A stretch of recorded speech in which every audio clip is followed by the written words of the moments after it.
សួស្តីបងប្អូនទាំងអស់គ្នាចាសុខសប្បាយអត់ចឹងយើងដឹងមកបន្តមកធ្វើលំហាត់ជាមួយខ្ញុំតទៀតចាលំហាត់នៅក្នុងវីដេអូមុនខ្ញុំបានយកវីដេអូមុនខ្ញុំបានជម្រាបហើយរកតួចែករួមធំបំផុតរវាង660ហើយនិង672 960និង672ចាចុងក្រោយគឺបាន96អញ្ចឹងវីដេអូមុនខ្ញុំបានយក960ហ្នឹងចែកឲ្យ96ហើយយើងបាន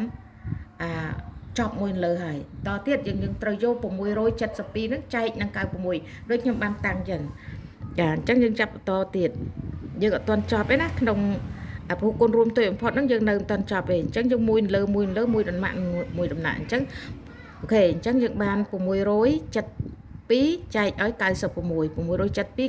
ចែកឲ្យ96យើងមុននឹងចែកយើងត្រូវរកទីតាំងដាក់ផលចែកសិនអញ្ចឹងយើងមើលឃើញតែមួយតួដំបូងរបស់តួចែកនេះធំជាងកាលណាធំជាងយើងត្រូវដាក់ជាប់ណាយើងដាក់អត់មានរំលងពីមួយពីផលចែកពីតំណាងចែកទេអញ្ចឹងយើងត្រូវដាក់ជាប់អូខេអញ្ចឹងបានន័យដាក់ជាប់ហើយបន្ទាប់មកយើងមើលពីខ្ទង់នេះយើងបាន67មិនអាចចែកឲ្យ96បានទេអញ្ចឹងយើងត្រូវយកទៅ3ខ្ទង់យើងបានន័យថាយើងយក672នេះចែកឲ្យ96អូខេអញ្ចឹងយើងយក7ចា7យើងមើលថា7គុណនឹង9 7 9ដង63ចា63 6ចា6 6សង6អស់8 7ដក3នៅសល់4ចា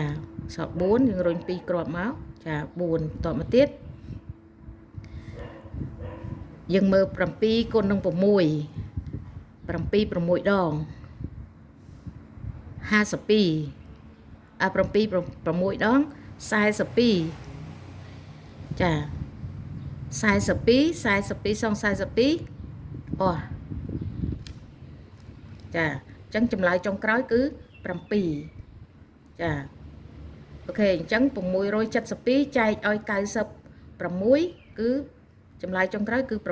លទ្ធផលចែកចា3ខ្ទង់នេះយើងកុំឲ្យគិតថាច្រឡំខ្ទង់អីអត់ទេវាមិនអាចច្រឡំបានទេបើយើងច្បាស់អូខេអរគុណច្រើនបងប្អូនទាំងអស់គ្នា